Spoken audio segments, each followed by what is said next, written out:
Olá, aqui é o Max Macedo. Sejam todos muito bem-vindos a mais uma semana do Aprendizado Canino. Nós teremos 4 encontros nessa semana. Em cada encontro tratarei de um assunto. No nosso primeiro dia eu tratarei sobre os 5 problemas básicos e mais comuns que sejam proprietários, sejam treinadores, enfrentam com seus cães na rotina, no dia a dia. No segundo dia, eu tratarei sobre os equipamentos básicos mais essenciais que todo proprietário ou mesmo todo treinador precisa conhecer, saber como funciona, como atua no cão e como utilizar. No nosso terceiro dia, eu tratarei de 2 aspectos importantes do nosso relacionamento com os nossos cães que farão com que eles tenham mais confiança em nós, não fugindo em determinadas situações ou mesmo retornando para nós quando nós arremessamos uma bola ou algum outro brinquedo. E no último dia, na quarta aula, eu entrarei em assuntos mais voltados para aqueles ou que já são profissionais e querem se aperfeiçoar, se aprimorar, ou para aqueles que aspiram em algum dia, em algum momento, tornarem em profissão aquilo que agora é uma grande paixão. Nessa nossa primeira aula, tratarei sobre 5 problemas básicos, mas que são 5 problemas que têm uma grande inter-relação entre eles. Eles são, na verdade, conectados por um problema básico, que é o problema de relacionamento. É uma aula bastante densa, mas é bastante aplicada. Então, é uma aula densa, ela é longa, então eu peço para vocês que tenham bastante paciência, bastante atenção, bastante dedicação, porque com certeza ela tratará, ou em um ou em outro caso, ou nos 5 casos, de assuntos que com certeza vocês vivenciam no dia a dia. Vamos agora então ao problema número 1. É aquela velha e comum história que muitos e muitos proprietários relatam. Eu chego em casa e o meu cão sabe que fez coisa errada. Ele destruiu um chinelo, destruiu uma poltrona, não sei, algum objeto importante. E eu tenho certeza que ele sabe, porque quando eu chego em casa, ele já nem aparece mais na sala. Vou procurar, ele está escondidinho lá na área de serviço, ou num quartinho lá no fundo, ou debaixo da poltrona, e está todo encolhidinho, com o rabinho abanando, porque ele sabe que ele fez coisa errada. Pessoal, isso é uma grande incompreensão do universo canino, mas na verdade, mais do que a incompreensão do universo canino, é uma incompreensão de como funcionam os mecanismos de estabelecimento de conexões entre causa e consequência. Bem, temos que ter uma compreensão teórica inicial para que a gente possa adentrar a compreensão desse problema propriamente dito. Se a gente não tiver a compreensão da teoria, fica muito mais difícil de compreender o que de fato ocorre e a gente acaba entrando em romantismo ou opiniões baseadas em emoções e sentimentos e começaremos a viajar nos mitos e nas lendas a respeito da capacidade que o cão tem de discernir ou não determinados fatos, determinadas ocorrências. Vamos tentar compreender. Lá no meu e-book eu mostrei que para que haja uma conexão simples, inicial, entre 2 sinais, uma das coisas necessárias é um tempo máximo de emparelhamento entre esses 2 sinais. Esse tempo máximo, é lógico que nós estamos lidando com biologia, e isso giraria aí em torno de 2,5 segundos a até 3 segundos. Sendo que a partir de 5 segundos de distância entre a exposição de um sinal e outro, já há início de completa desconexão entre esses 2 sinais. vamos tentar primeiro exemplificar isso no outro quadro, numa outra figura, para depois a gente trazer para esse quadro que eu narrei no início desse tópico. É muito comum quando um treinador ou quando um proprietário que tem o cão sob a sua obediência manda o cão deitar, aí o cão permanece deitado, o condutor ou o proprietário se retira, vai fazer alguma coisa, seja numa competição, nas provas de adestramento existem esse exercício, nós chamamos de exercício de permanecer deitado sob distração, mas isso pode ocorrer quando eu vou a uma padaria ou eu vou num determinado local, mando meu cão deitar e vou ali no caixa pagar alguma coisa. Quando eu retorno ao meu cão, aquele cão que é treinado dentro de formalidades, o que normalmente nós ensinamos ao cão? Eu paro do lado do cão, dou o comando senta, ele toma a posição senta, ou, dependendo do treinador, utiliza o comando junto, o cão toma a posição junto, e aí sim ele sai para caminhar, para passear, ou na prova ele segue para o exercício subsequente. A grande questão é que é muito comum que o condutor ou o proprietário se aproxime do cão e, ao parar do lado do cão, antes dele emitir o comando junto ou o comando senta, o cão já toma a posição senta, sem que seja necessário o comando. Isso começa a ficar fora de controle e muitos treinadores acabam por perder a cabeça e querer corrigir o cão. Mas, na verdade, isso seria corrigir o cão por algo que o treinador, sem saber, ensinou. Como que o cão aprendeu isso do treinador? Basta compreendermos a questão do timing de conexão e o timing de desconexão. Toda vez que o treinador ou o condutor para do lado do cão, dá o comando junto, no intervalo menor que 3 segundos. Para do lado do cão, dá o comando junto ou senta, no intervalo menor de 3 segundos. Depois de N repetições, quando o condutor para do lado do cão, é como se o cão falasse para o condutor: não precisa falar não, que eu já sei o que vai acontecer. Ele vai, toma a posição do lado do condutor. Por quê? Porque o cão já conectou a tomada de posição sentado, junto, não com o comando. O comando agora já foi suprimido. A conexão foi com a tomada de posição do seu proprietário ao seu lado. Então o cão conectou com o quadro, posicionou do lado, já é, entre aspas, o comando para que ele tome a posição sentado. Então vamos dar uma receitinha simples para evitarmos esse problema. Se ao invés de parar do lado do cão, chamar junto, faça diferente. Pare do lado do cão, espere pelo menos 5 segundos e aí sim chame junto. Dessa forma, o cão perderá a conexão entre a aproximação e parada do condutor com a tomada de posição junto. É como se ocorre aí um abismo, é como se ocorresse um abismo entre as duas coisas, e o cão estabelece apenas a conexão do comando junto com a tomada de posição junto.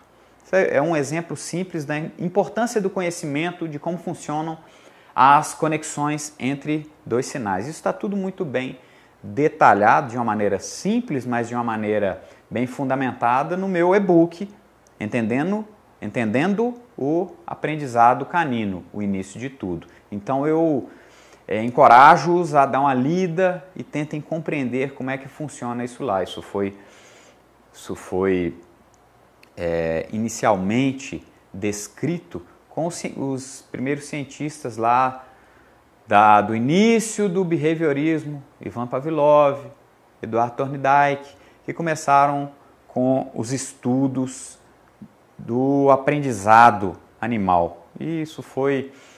eles utilizaram, o Pavlov utilizou o cão como o modelo experimental inicial dele, Thorndike trabalhou com o gato dentro daquela caixa problema, e isso foi extrapolado para o aprendizado humano, mas isso pode ser generalizado para todos os tipos e para todas as espécies em que nós intentamos ensinar. Ok, vamos voltar então ao quadro do cãozinho, que quando a gente chega em casa e ele já está escondido.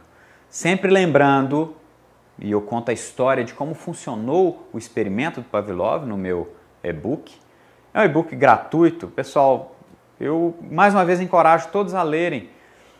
Nós temos tanta carência de conhecimento, tanta carência de material, e foi disponibilizado um material gratuito que pode facilitar demais a compreensão e a minimização dos problemas de relacionamento e comunicação com os nossos cães. Fica aí, mais uma vez, o encorajamento. Vamos estudar, vamos conhecer como funciona, para que a gente não fique desesperado tentando achar ferramentas para solucionar problemas que, na verdade, a origem desses problemas é central. É a origem de compreensão de comportamento e de relacionamento homem-cão. Se as conexões são estabelecidas inicialmente entre sinais muito proximamente emparelhados, e se todo o comportamento é consequência dele mesmo, ou seja, todo comportamento bem-sucedido leva a um aumento de sua própria ocorrência, vamos imaginar o quadro. O meu cãozinho, filhotinho, está dentro de casa e eu saio de manhã para trabalhar. E o meu cão ficou sozinho. Aí ele fica triste porque eu fui embora, né? Ele chora um pouco. Daí a pouco ele para de chorar e de repente percebe que tem um mundo à volta dele. A casa é um grande mundo para o cãozinho. Aí ele vai, olha a poltrona, chega perto, cheira, às vezes um mosquito, uma borboleta, e ele segue. Aí de repente ele chega, cheira a borboleta na poltrona, a borboleta voa, o mosquito voa, mas de repente algo o interessou na poltrona. Ele sentiu o cheiro, aí sentiu que a poltrona é fofinha, aí resolve dar uma mordida. Quando ele dá a mordida, ele começa a ter a sensação de presa. E a gente volta lá nas questões comportamentais inatas. O impulso de caça, dependendo do cão, ali é evocado. E aí ele tem a sensação, aí ele começa a morder mais forte, começa a sentir gostoso, tá bom morder, aí morde, aí começa a puxar, e de repente ele consegue arrancar um pedaço do tecido e da almofadinha daquela poltrona.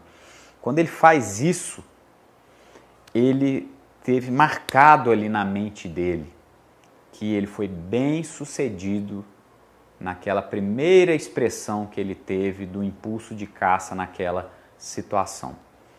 Todo comportamento bem-sucedido tende a aumentar a sua futura ocorrência. Então gravem isso. Aí ele andou a tarde inteira com aquele pedaço de almofada na boca, todo feliz e orgulhoso. O impulso de caça, ele tem como sua conclusão o carrear a presa para um lugar seguro. E aí ele carrega de um lado para o outro, carrega de um lado para o outro, carrega para um lado, carrega para o outro. E, no final da tarde, de repente, ele ouve um barulho na maçaneta da porta. Quando ele ouve o barulho, ele se levanta e olha para a maçaneta da porta. A porta se abre. É o dono dele.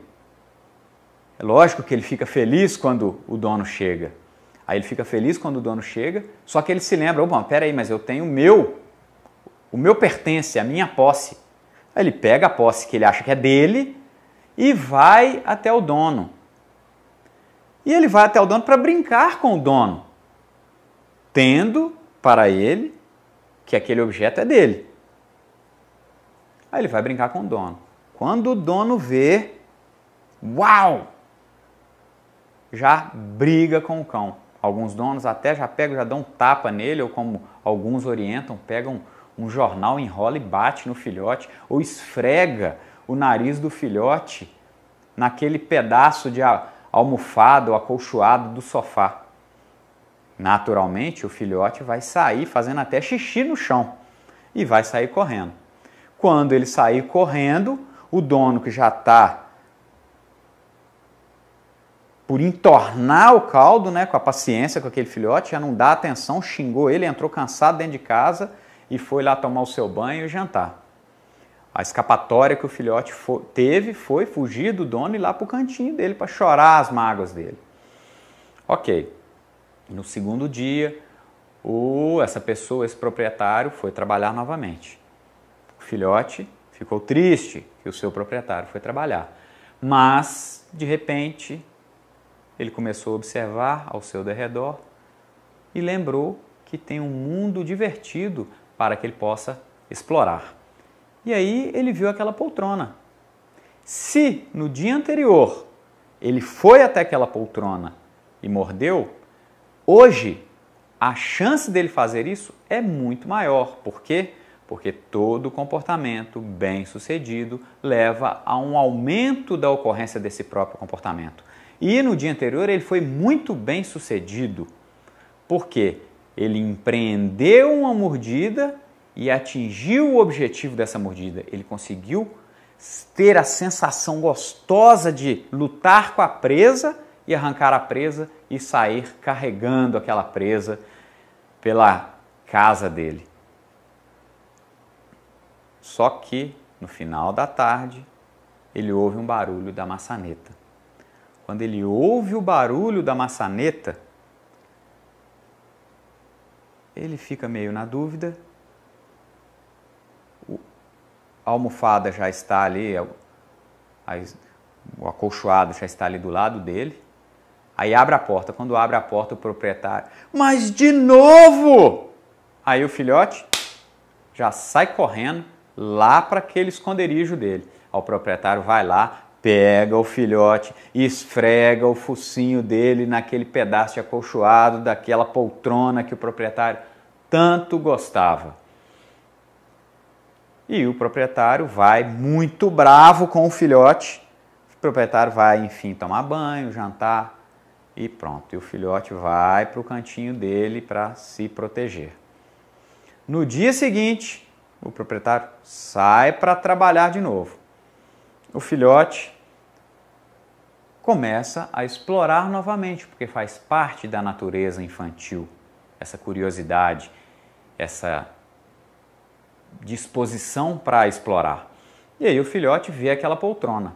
Ele: eu não tenho nada para fazer mesmo, vou dar mais uma mordida naquele negócio que foi tão gostoso de brincar.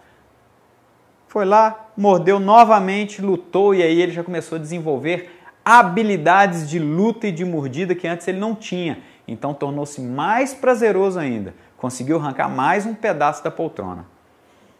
Brincou com aquele pedaço da poltrona o dia inteiro. E nesse dia ele resolveu despedaçar a poltrona inteira, porque ele já está com muito mais habilidade e está tudo muito mais fácil para ele. Aí chega o proprietário em casa. Quando o filhote, vocês podem imaginar o que o filhote vai fazer quando ele ouvir o barulho da maçaneta da porta? É muito fácil de esperarmos que esse filhote, quando ouvir o barulho da maçaneta da porta, vai sair correndo, não vai nem esperar o proprietário abrir a porta, vai sair correndo e já vai estar lá no esconderijo dele. Eu acho que agora o quadro está mais fácil da gente compreender. O filhote passou a fugir do proprietário. Por quê? Porque ele sabe que ele fez coisa errada? De forma nenhuma. Ele conectou a aproximação do proprietário com aquela surra que ele tomou. Ele não consegue conectar que ele tomou essa surra porque ele fez algo errado. Como fazer algo errado se o filhote não sabe o que é certo e o que é errado? E se ele não sabe nem sequer a consequência positiva por algo ou a consequência negativa por outra coisa? Não houve para ele um processo de conexão negativa, por exemplo, entre tentar morder e ser repreendido. Para isso, o proprietário teria que estar observando-o, supervisionando-o e, no momento que ele mordesse, o proprietário trouxesse uma conexão, uma consequência negativa. Que consequência negativa? Não sei. A consequência negativa aí é também conceitual. O importante é compreendermos o conceito. Agora, qual a consequência negativa? Para alguns cães, um simples alterar do tom de voz vai fazer com que o cão ceda. Então, uma alternativa seria: o cão foi morder. Quando ele foi morder, não espere ele morder e tomar corpo, tomar força o comportamento, não. Ele chegou a encostar no início do comportamento, chame a atenção energicamente do filhote. Porém, quando o filhote assustar, porque é natural que ele assuste, seja amoroso, convidativo, abaixe no chão, chame o filhote convidativamente. O normal é o filhote, quando ver o dono o convidando, o filhote ir para cima do dono, e aí o dono apenas o recebe afetuosamente e preferencialmente dê um pouquinho, alguns grãozinhos de ração. E aí toda vez que o filhote for na poltrona, não, e abaixa no chão. Imediatamente após o filhote deixar de morder e olhar para o proprietário que emitiu essa voz um pouco mais forte, o proprietário não pode mais estar com aquela postura de repreensão. O proprietário tem que ter esse feeling e essa resposta rápida. Chamou atenção, quando o filhote assustou e olhou para o proprietário já tem que estar totalmente aberto a receber o filhote. Abaixa no chão, mostra uma silhueta convidativa. O filhote vem, depois que o filhote vem, brinca bastante com ele e aí a gente pode alimentá-lo. Podemos usar o clicker e dar comida, naturalmente para que o clicker tenha o efeito adequado. A gente tem que ter feito um bom condicionamento prévio, clicker, comida, que muitos chamam de carregar o clicker. Uma outra coisa importante é o clicker só ser usado depois que o filhote chegar no condutor. Então o filhote tentou morder a poltrona, um comando negativo forte, não. O filhote olhou para o condutor imediatamente responde ao olhar do filhote. Como? Abaixa a silhueta, se torna convidativo, um tom de voz bem mais ameno, o filhote vem, quando o filhote vem, chegou nele, clique, comida. Com esse procedimento geral, é lógico que nós temos variantes nos procedimentos, temos diferentes respostas dos cães, mas essa é a linha de raciocínio geral desse procedimento. Com esse procedimento, nós conseguiremos estabelecer uma conexão no filhote de que aquele comportamento traz consequências negativas. Porém, responder positivamente ao chamado do proprietário vai trazer-lhe consequências positivas. Aí eu tenho certeza que alguém aí está perguntando, mas como eu vou ensinar isso para o filhote? Como esse proprietário que foi citado aí nessa história hipotética poderia ensinar isso para o filhote, já que ele foi trabalhar? E aí eu digo o seguinte, eu tenho hoje um menino, meu filho tem 3 anos de idade. Eu não quero que ele corra o risco de bater o meu carro. O que eu faço? Não dou a chave do meu carro para ele, nem deixo ele sozinho no meu carro com a chave.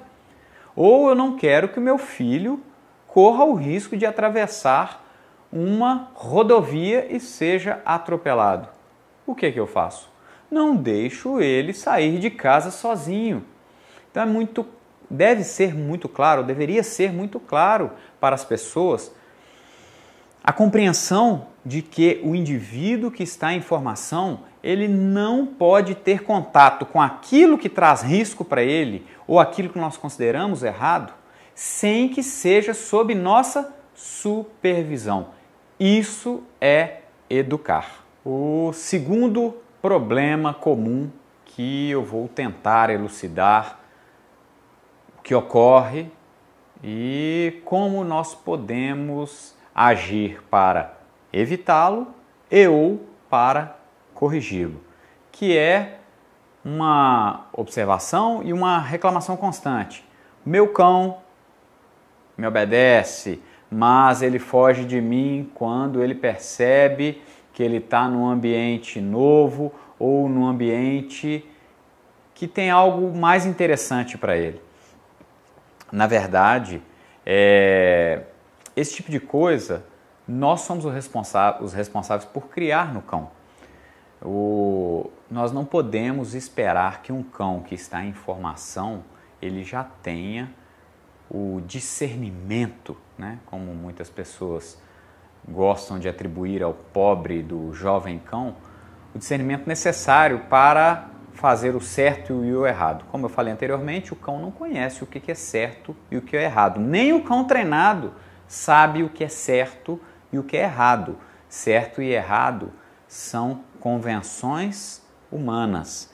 Nós simplesmente, através da educação, tentamos fazer com que o cão se comporte da forma que nós desejamos e deixe de se comportar da forma que nós não desejamos. Então o proprietário vai passear com o cão e aí chega numa praça, ele acha que ele tem um bom vínculo, um bom elo de ligação com o seu cão, aí chega numa praça, tira a guia do cão e o cão vai brincar. O cão vai brincar, aí ele chama o cão vem nele. Aí ele vai para outro lugar, o cão vai brincar, ele chama o cão vem nele. E aí ele vai no outro lugar, ele chama o cão, só que naquele determinado momento o cão viu uma borboleta ou viu alguma coisa mais interessante e o cão não veio até ele. Aí o cão acaba por descobrir uma coisa que talvez nós não sabíamos que ele descobriu naquele momento, que ele estava sem guia. Talvez até o momento ele não tivesse percebido que ele estava fora do controle do condutor. Aí o condutor vai e, quando consegue pegar o cão, por algum motivo, ou porque em outra ocasião o cão voltou até ele, ou porque ele foi atrás do cão e conseguiu cercá-lo, encurralar o cão em algum local, ele vai e coloca a guia no cão. Ótimo! Aí ele vai passear com o cão de novo, o cão está com guia, naturalmente o cão não foge. Porém, a partir de agora, o cão muito mais rapidamente incorrerá, né, no risco de fugir do seu proprietário. Porque agora, tão logo o proprietário desengate o mosquetão da guia, o cão terá a condição de muito mais rapidamente perceber que ele está fora do controle do proprietário. Portanto, o maior segredo para que o cão não saia do controle do proprietário é nós termos a paciência e respeitarmos o fechamento do ciclo do aprendizado. O cão tem que passar a transitar com guia durante todo o processo de aprendizado, de tal forma que eu consiga todas as vezes, 100% das vezes que eu chamar o meu cão, eu ter o recurso da guia para que ele não saia do meu controle.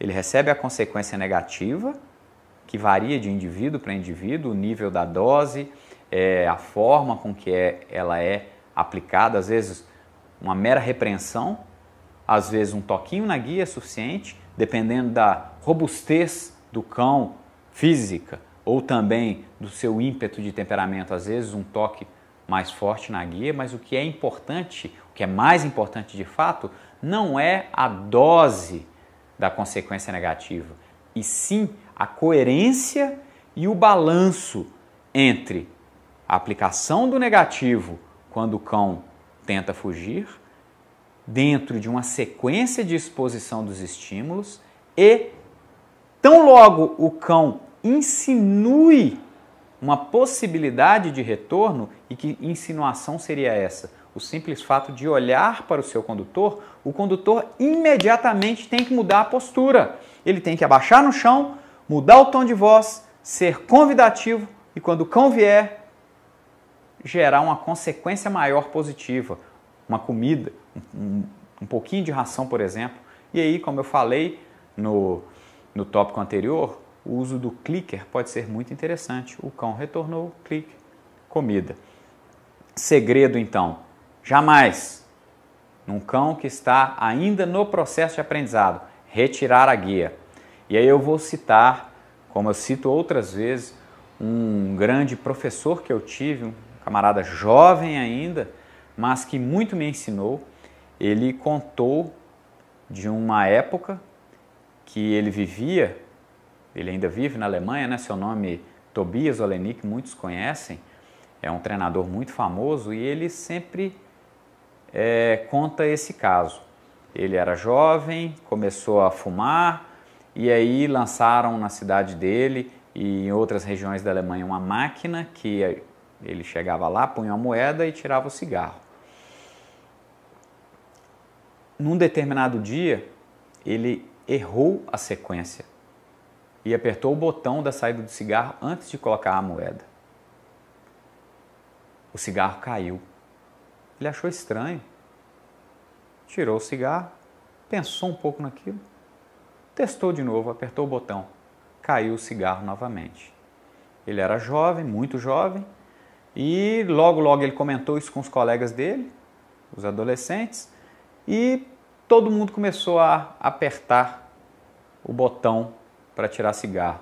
Não é só brasileiro que faz isso não, é uma história ocorrida com alemães. E ele falou que a partir daí, com pouco mais de uma semana, a empresa já havia recolhido todas as máquinas que estavam com aquele problema. Sanaram o problema.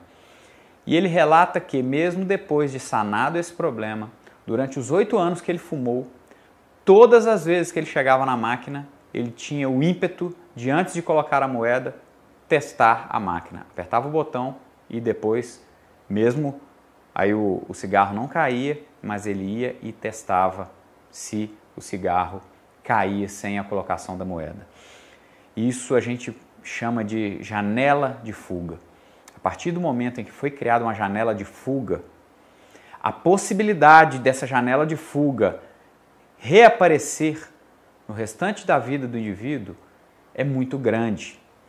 Por isso, antes que a gente dê a chance do nosso pupilo, do nosso aprendiz, de fazer as coisas de maneira livre, por ele próprio, vamos esperar que o ciclo do aprendizado seja fechado e que todas as atitudes dele sejam feitas sob nosso controle e o condicionamento esteja feito. Então, recapitulando, nós andamos com o cão com guia, aí a gente começa a achar que ele já tem responsabilidade, né? Já está sob nosso controle, e a gente retira a guia. Como ele está acostumado a voltar sempre para a gente, e já há algum tempo estamos com guia, ele mesmo solto retorna. Porém, num determinado dia, tenha certeza, ele não vai retornar de pronto ao seu chamado, por algum motivo. Ou porque na hora que você chamou, passou uma carreta e fez um barulho e o som do seu chamado não chegou muito claro no ouvido dele. Ou porque na hora que você chamou, ele foi motivado a correr atrás de um passarinho. Porém, nesse momento, ele fica na dúvida, essa dúvida gera conflito. O conflito faz com que ele tenha uma percepção diferente do contexto e logo de imediato, quando você consegue pegá-lo, você coloca a guia nele. E esse momento que você coloca a guia nele, ele tem, nesse momento, a conexão de quando ele estava sem guia e quando ele está com guia. A partir daí, você volta a repetir tudo com guia, porém, tenha certeza que quando você retirar a guia novamente, as chances dele sair do seu controle serão aumentadas e em tempo muito mais rápido do que eventualmente ocorreu na primeira oportunidade. Então, como eu falo no meu e-book, repito aqui, qual é o segredo para se ter controle? Controle. E aí a palavra controle fica representada pela guia. Não deixe de ter controle do seu cão até que ele realmente tenha aprendido a responder o seu comando. E isso requer um longo ciclo de aprendizado, e de repetições. Agora, além disso, mesmo que o cão já tenha fechado o ciclo de aprendizado e já esteja sob seu completo controle, fica aí uma dica de segurança. Em ambientes sociais, em ambientes onde possa haver algum risco de fuga do cão, com acesso à rua, numa praça pública, etc. Mesmo que o seu cão seja ultra adestrado, nunca passeie com o seu cão sem guia. Os riscos sempre vão existir, por mais que o cão seja adestrado, e lembrando inclusive de que nem todas as pessoas têm a obrigação de gostarem de cães e até não terem medo de cães. Então o fato de andarmos com o cão com guia é não só uma proteção para o nosso cão, uma proteção para outros cães, uma proteção para outras pessoas, mas é um comportamento nosso de respeito e consideração por outras pessoas. O terceiro problema vivenciado, que me é muito relatado, eu jogo a bola para o meu cão pega a bola, mas muitas das vezes ele não retorna para mim. E aí fica aquela situação vexatosa, eu ter que correr atrás do meu cão com a bola. E é interessante porque isso é um questionamento não só de proprietários comuns que não têm conhecimento, não têm experiência. Recentemente eu tive esse questionamento de diversos profissionais, dizendo: Max, como eu faço para que o meu cão aprenda a retornar para mim com tamanha disposição e naturalidade com a bola, com o brinquedo, com o frisbee, com o pedaço de pau, como eu vejo os seus cães nos vídeos retornando para você? A minha resposta é sempre a mesma. Na verdade, nós não ensinamos. Nós podemos até ensinar, mas, de fato, inicialmente, nós não ensinamos o cão a voltar até a gente. É o contrário. Nós acabamos por ensinar o cão a fugir de nós, porque é da natureza de um filhotinho sempre retornar para o seu proprietário. Qualquer filhotinho bem novinho, com 60 dias, com 70 dias, que goste de uma bola, e o gostar de bola é uma tendência natural, é um impulso, é inato, quando a gente joga a bola para ele, ou joga algum brinquedo, e ele desperta para a bola, vai lá e pega essa bola, a tendência natural desse filhote é isso, principalmente se ele estiver num ambiente estranho, num campo de treino, por exemplo, num campo de futebol ou num parque, é pegar essa bola e retornar para o seu proprietário. E por que disso? Porque quanto mais jovem é o cãozinho, maiores são as incertezas e as inseguranças que ele tem quanto aos ambientes. Menor é a capacidade que ele tem de percepção dos ambientes. Então, o microambiente para ele é muito mais importante. E a proximidade do seu proprietário lhe traz muito mais segurança.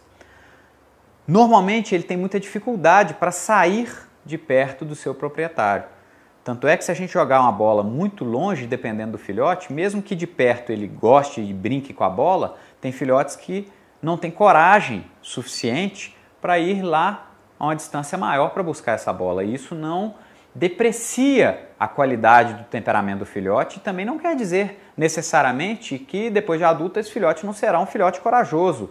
Isso é apenas uma constatação de uma fase da vida em que naturalmente o filhote tem inseguranças maiores em relação ao universo exterior. Ele está começando a aprender a explorar. Isso faz parte da natureza de um filhote, faz parte da fase de vida desse filhote. Então, quando eu jogo a bola para um filhote, ele tem certa dificuldade para tomar coragem para ir lá, saindo do território estabelecido naquele momento por ele, né, em relação ao seu proprietário, de ir lá buscar essa bola. Se ele tem dificuldade, ele tem medo de ir buscar a bola, quando ele consegue pegar a bola, qual que é a tendência dele? Retornar para o seu proprietário. Porém, qual é o procedimento comum dos proprietários? o filhote retorna com a bola e o proprietário, que achou legal a brincadeira, quando o filhote está chegando, se inclina sobre o filhote, esticando a sua mão em direção à bola. Então vamos ver aí algumas questões comportamentais. Primeiro, nós temos que entender que nós, seres humanos, eu, Max, represento quase que um edifício, um arranha-céu em relação ao tamanho do filhote. Aí eu me projeto sobre meu filhote. Isso já gera uma sensação de insegurança nele. Além de me projetar, eu direciono a minha mão justamente para o objeto do desejo dele, da posse dele. A bola pode até ser de minha propriedade, mas na cabeça daquele pobre filhotinho que mal conhece o pequeno mundinho dele, quando a gente joga a bola para ele e ele consegue perseguir e aprender e capturar aquela bola, na cabecinha dele, ele conquistou algo. E se ele conquistou algo, esse algo é de quem? Na cabeça dele, é dele. Agora, como que algo que ele lutou para conquistar, foi difícil para ele sair da zona de conforto, perseguir e morder, quando ele chega perto do proprietário, o proprietário leva a mão justamente naquele algo que ele lutou tanto para conseguir, ele venceu as inseguranças dele, aí a gente toma a bola dele para arremessar de novo. O que para a gente é uma brincadeira divertida, para ele passa a ser um jogo de tomada de poder, de tomada de posse. Uma comparação que a gente pode fazer é você vai lá, consegue um emprego, e aí termina o seu primeiro mês de trabalho e recebe o seu pagamento. No que você recebe o seu pagamento, você sai fazendo planos, sai da loja. Por exemplo, alguém que foi trabalhar num pet shop, deu banhos em cães um mês inteiro e aí recebeu o primeiro pagamento, aquele jovem lá com 17, 18 anos de idade, todo feliz com o primeiro salário. Eu já tive isso quando eu trabalhei pela primeira vez em um canil com 18 anos de idade. Trabalhei lá com 16 anos de idade nas férias numa papelaria. Foi meu primeiro trabalho, quando eu ganhei meu primeiro dinheiro com o meu suor. Mas imagina, o garoto trabalhou no pet shop um mês, recebeu o pagamento dele, fez muitos planos para aquele pagamento, saiu, quando ele atravessou a rua, o proprietário do pet shop o chama. Fulano, volta aqui por favor. Aí ele retorna para ver o que é. Aí o proprietário fala, olha, nós estamos numa dificuldade aqui, teria como você deixar o dinheiro comigo? Eu te pago na segunda-feira novamente, é porque eu tenho que pagar uma conta, e fala qualquer história lá. O pobre do garoto fica constrangido, com medo de ficar mal com o chefe dele e entrega o dinheiro dele. Aí quando chega na segunda-feira, ele não ganha o dinheiro dele. Imaginem que no próximo mês ele receba o salário dele de novo. E aí ele sai todo feliz. A tendência, muito provavelmente, é que ele saia mais rápido para atravessar a rua para ir embora. E que se ele ouvir qualquer coisa que se pareça com o timbre da voz do patrão dele, a tendência é que ele finja de bobo e continue o seu rumo, porque ele sabe que ele corre o risco de perder o dinheiro dele de novo.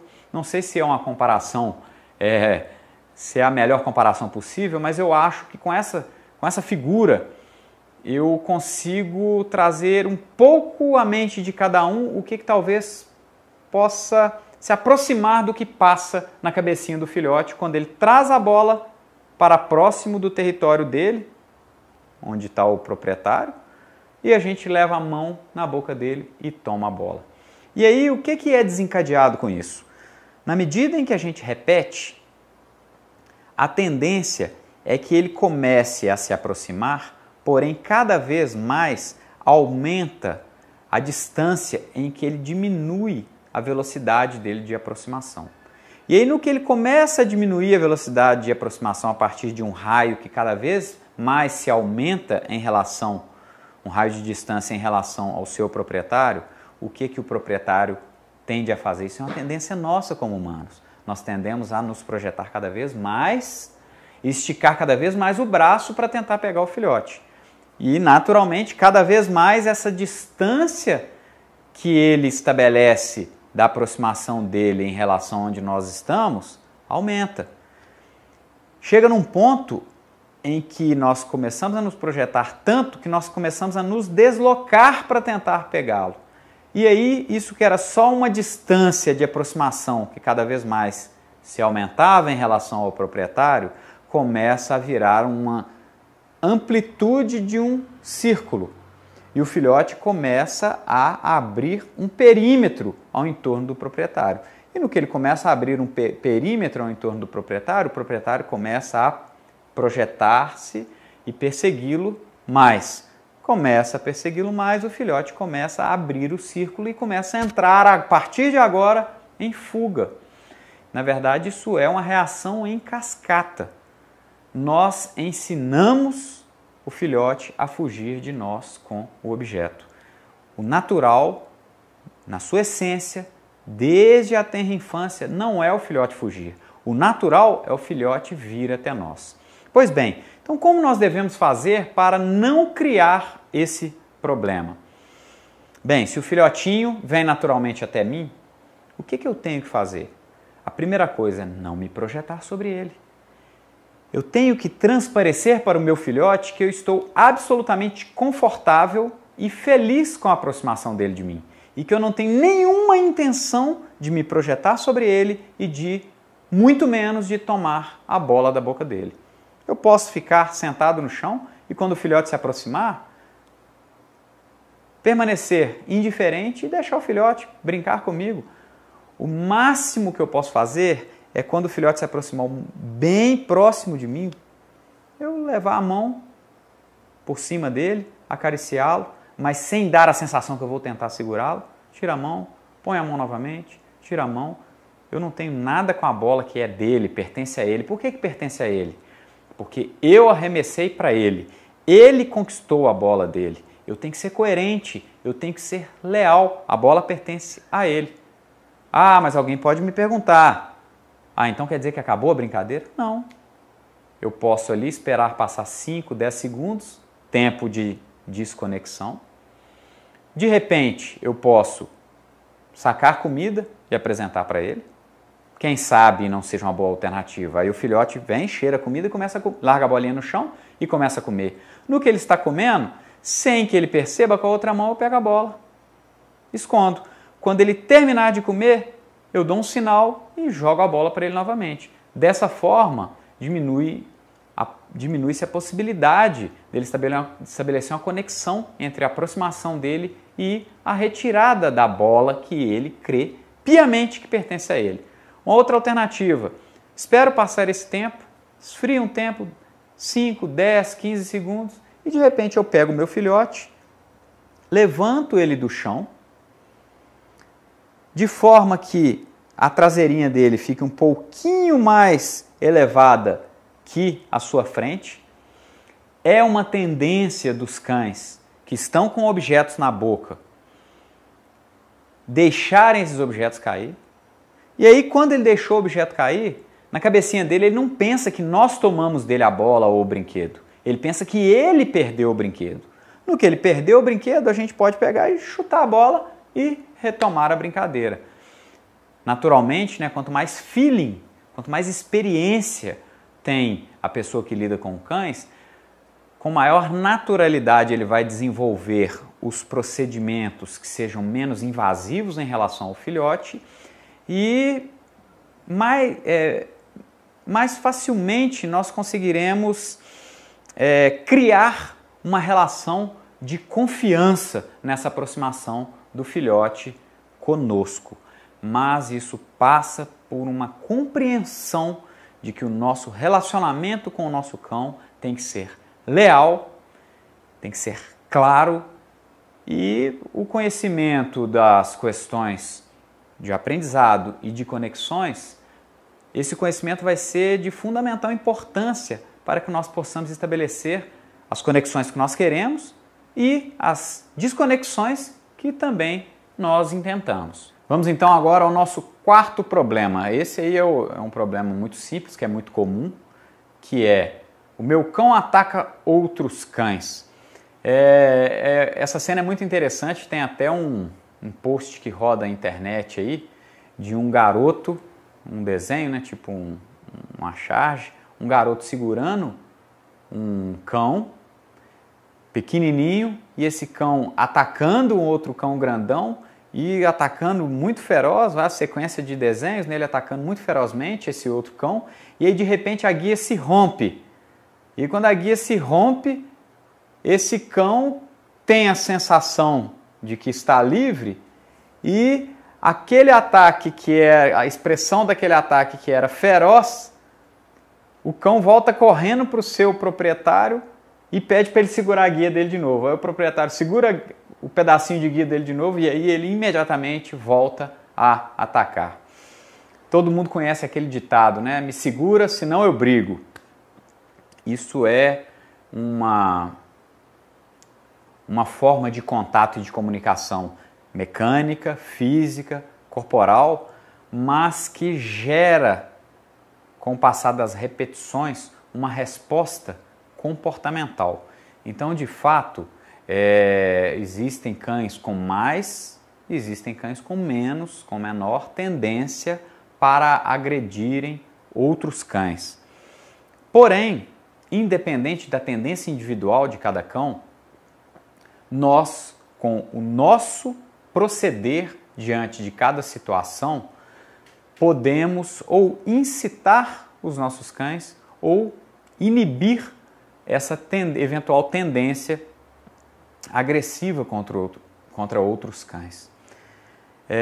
Um filhotinho, como eu falei no tópico anterior, ele tem muito mais insegurança com relação às diversas novidades que ele enfrenta no decorrer do seu desenvolvimento do que um cão adulto já experimentado. Um cão adulto experimentado, esse termo que eu usei, experimentado, já diz, ele já passou por experiências anteriores que fizeram dele hoje um indivíduo mais autoconfiante, mas não só experiências, o próprio desenvolvimento de seu sistema nervoso, a mielinização de seus neurônios fazem com que ele tenha mais plenitude neurofisiológica para poder confrontar o seu meio ambiente. Mas o fato é que o filhotinho é mais inseguro. Se ele é mais inseguro, talvez seja esse o melhor momento para demonstrarmos para ele aquilo que nós não queremos. Mas, ao invés de fazer isso, o que a maioria das pessoas faz? É uma cena muito comum. A pessoa está andando com o seu cão numa praça pública e aí ele percebe a aproximação de outra pessoa com outro cão, principalmente a longa distância. Há uma tendência de encorajamento desse filhote em relação ao próximo que se aproxima, então ele começa a latir.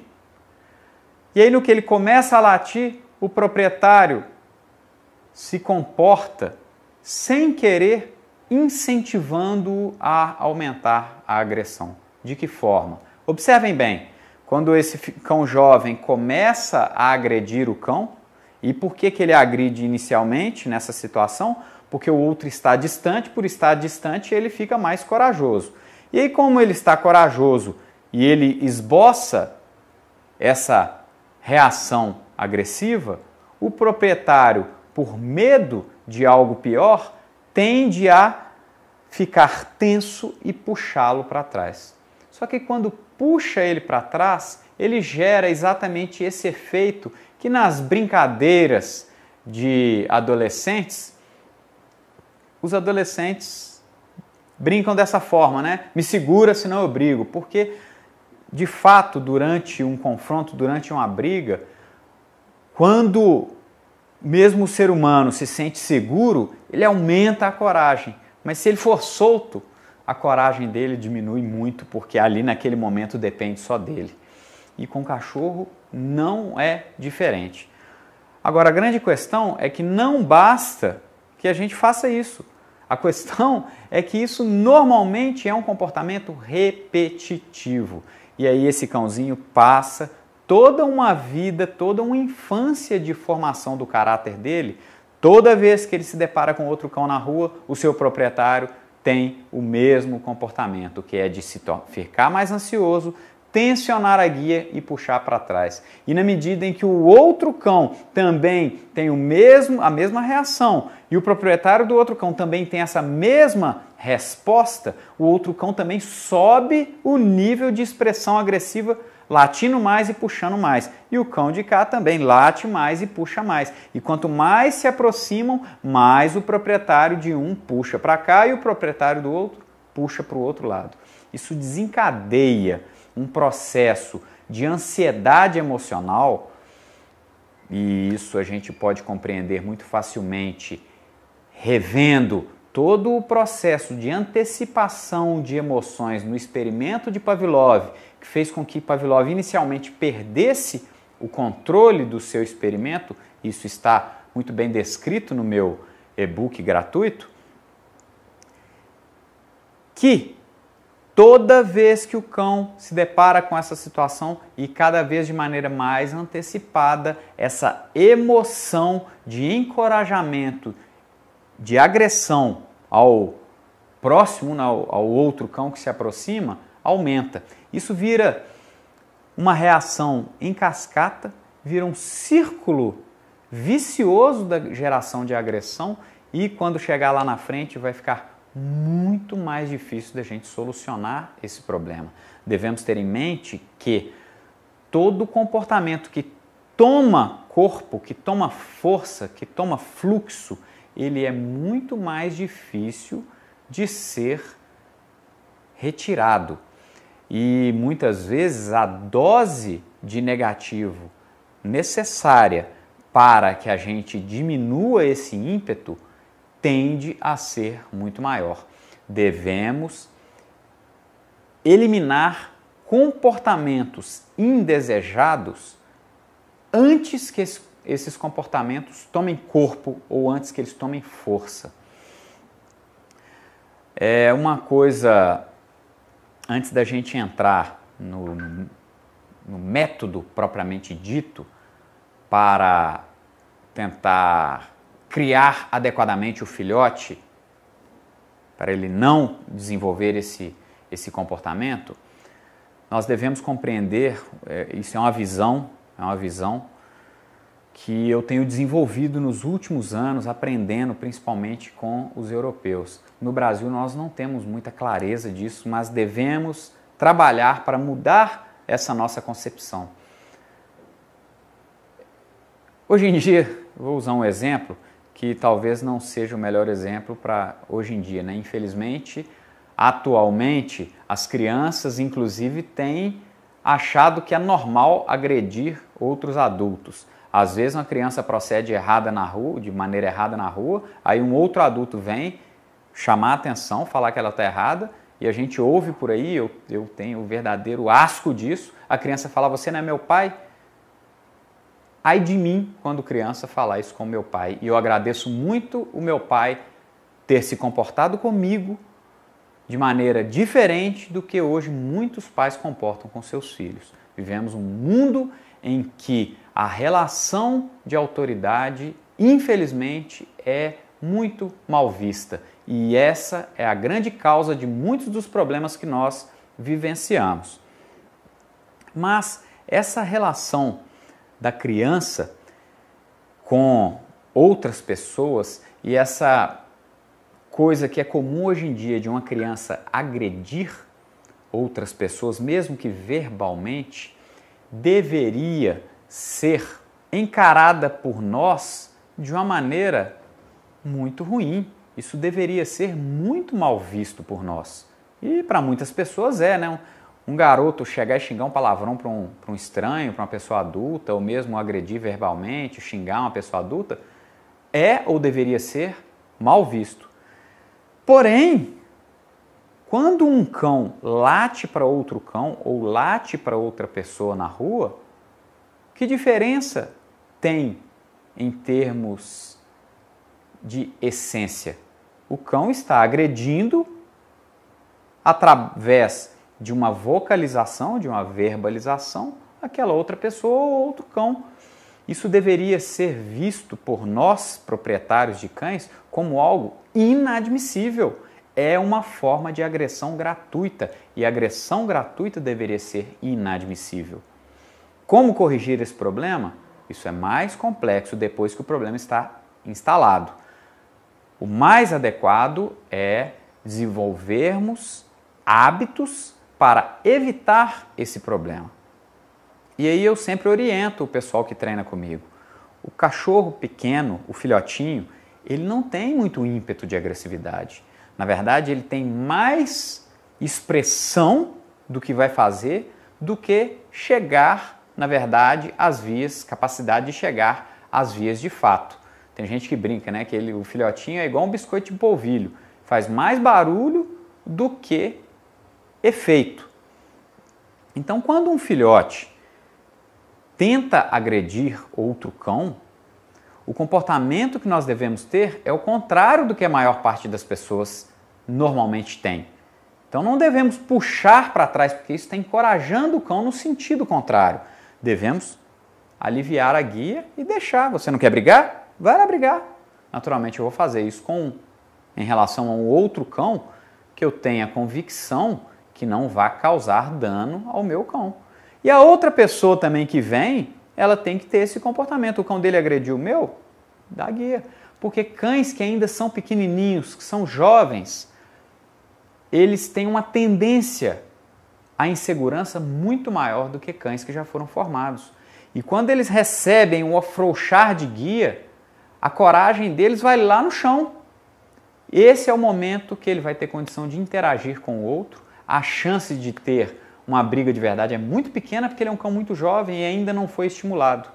E dessa forma ele vai aprender a interagir e viver socialmente. Viver em sociedade é uma arte que nós devemos valorizar e desenvolver. Tanto desenvolver a nossa habilidade, como desenvolver essa capacidade do nosso filhote em não agredir os outros. Isso é cultural também. Eu conclamo a todos, como sempre, a mudar essa nossa cultura. E mudar a cultura inicia-se na percepção do quanto nós podemos estar errados.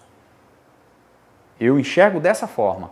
Um cão que ataca outras pessoas ou outros cães gratuitamente deve ser encarado da mesma forma que uma criança, um adolescente xingando uma pessoa estranha, xingando um adulto na rua. Para mim é uma coisa muito, muito feia. E isso é cultural. Nós devemos trabalhar desde a tenra infância, mostrando para o cão que o outro que se aproxima não é um eventual inimigo, e sim um possível grande amigo. E agora vamos falar do quinto erro mais comum, só que agora é a minha percepção. É uma coisa que eu verifico que as pessoas normalmente fazem e que não só em um ato ou outro isolado, caso haja uma modificação na forma de agir, vai gerar naquele ato isolado uma melhoria na comunicação, no entendimento do cão, mas também, inclusive, nas demais situações anteriores que eu citei, a compreensão dessa falha que é comum vai facilitar a resolução de problemas ou a não criação de problemas. É uma coisa muito simples que tem a ver com o que na teoria, lá no e-book, eu descrevi como necessário para um adequado estabelecimento de conexões. O que é? É a utilização da guia como consequência negativa, porém, a utilização da guia como consequência negativa ocorrendo antes da existência ou da emissão de um determinado sinalizador ou um comando verbal. Vamos tentar encontrar um exemplo. Uma vez, no meu campo de treino, um treinador tido como experiente pelo menos ele se considerava, né? Ele tinha um problema sério com o cão dele, porque era um cão com muita energia, com muita atitude, com muita vontade. E essa vontade saía do controle desse treinador. E toda vez que esse treinador ia entrar no campo de treino, o cão saía puxando e tentando arrastá-lo. E aí o treinador tentava ensinar para esse cão a não fazer isso, corrigindo, dando um puxão com a guia. A questão é que ele dava o puxão com a guia e depois falava, junto. Aí o cão puxava de novo, ele dava um puxão na guia e falava, junto. Com esse cão, ele nunca obteve sucesso porque era um cão especialmente energético. Mas vamos imaginar que ele continuasse com esse processo durante muito tempo e que fosse possível interferir de alguma forma no comportamento do cão. Poderia até interferir na expressão comportamental, mas não dentro do sucesso imaginado por ele. Como que poderia interferir? Lógico, né? O cão, toda hora que vai entrar no campo, ele recebe um puxão na guia, ele não tem a mínima noção do porquê que ele está recebendo esse puxão na guia, e aí todo comportamento mal sucedido tende a diminuir a sua força de ocorrência. A grande questão é que não é leal, porque o cão não estava compreendendo por que ele estava sofrendo esse desconforto com a guia, porque o desconforto com a guia estava sendo emitido, desferido, sem que houvesse um comando anterior. O comando era dado após. Lembrem lá no e-book que existem regrinhas para que haja uma conexão entre dois sinais? Uma regra é que esses sinais sejam emparelhados. Quais sinais?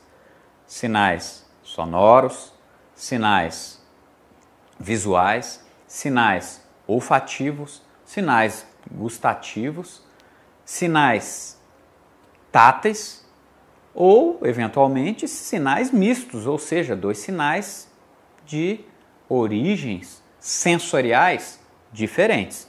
Então, em resumo, tem que ter dois sinais diferentes. A segunda regra, esse emparelhamento deve ser feito dentro de um timing adequado. No máximo, 2,5 segundos ou 3 segundos, sendo que após 5 segundos já não há mais conexão. Terceira regrinha, a regrinha da repetição. É necessário que sejam feitas N repetições. Quantas? Cada caso é um caso.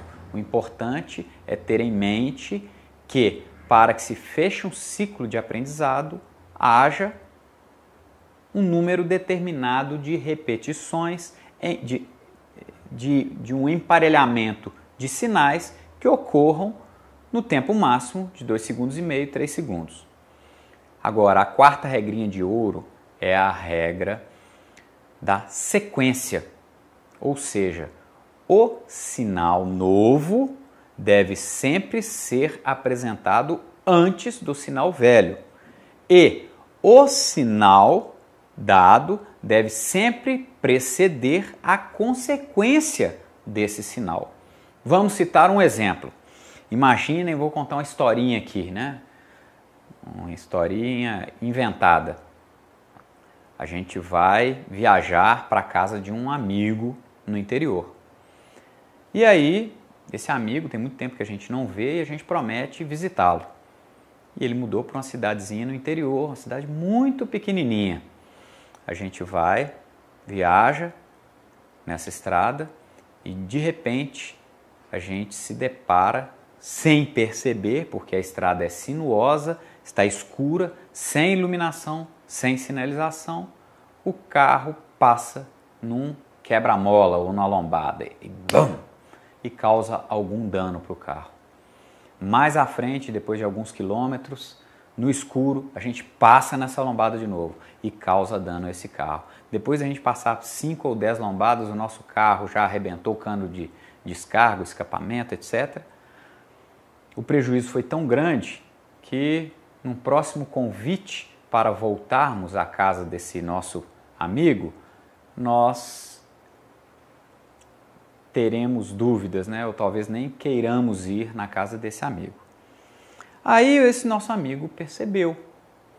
Ele ligou e falou: prezado, você não voltou mais aqui, estava querendo que você fosse aí, e a gente fica com muita coisa, até que a gente se abre, não, mas é porque aquela vez eu tive um prejuízo muito grande, porque a estrada aí a gente não consegue enxergar os quebra-molas, e eu acabei batendo, estragou meu carro, eu não consegui, mal consegui reformar o meu carro agora, e eu não posso ter o prejuízo de perder o meu carro agora porque eu estou com outra viagem importante marcada. Aí esse nosso amigo fica meio chateado e aí ele vai lá no prefeito daquela cidadezinha e fala: puxa vida, prefeito, nós temos que mexer nisso aí porque está sem sinalização, deixei de receber uma visita aí, uma pessoa que eu gosto muito, e imagino que outras coisas podem estar ocorrendo que talvez estejam trazendo prejuízo para a nossa cidade, e talvez comerciantes não estejam trazendo mercadorias, etc. Vamos dar um jeito de criar uma sinalização para esses quebra-molas, que são os redutores de velocidade. Aí o prefeito: puxa vida, que ideia genial! Você está certo, eu vou sinalizar. E aí o nosso amigo nos liga e fala comigo: Max, agora você pode voltar, agora não tem problema, está tudo sinalizado. O prefeito colocou placas indicando quebra-molas, aquela placa que tem o desenhozinho do quebra-mola, que indica quebra-mola. Opa, beleza, então vou marcar no próximo feriado, é antes da minha viagem importante, mas eu passo aí e lhe faço uma visitinha. E lá vou eu para visitar o meu amigo, de noite, no escuro, e quando eu menos espero, BAM! Bato o carro no quebra-mola e dou aquele pulo. Mais à frente, BAM! De novo. Mais à frente, de novo. Aí eu começo a andar numa velocidade bem diminuta, porque eu não sei a que momento tem quebra-mola. Ou seja, o meu comportamento diminuiu a intensidade. Porém, de uma maneira desleal, porque não me foi sinalizado que haveria um obstáculo redutor de velocidade. Mas, detalhe, onde que está a sinalização? Aí eu fui procurar. As placas foram colocadas 30 metros depois de cada quebra-mola.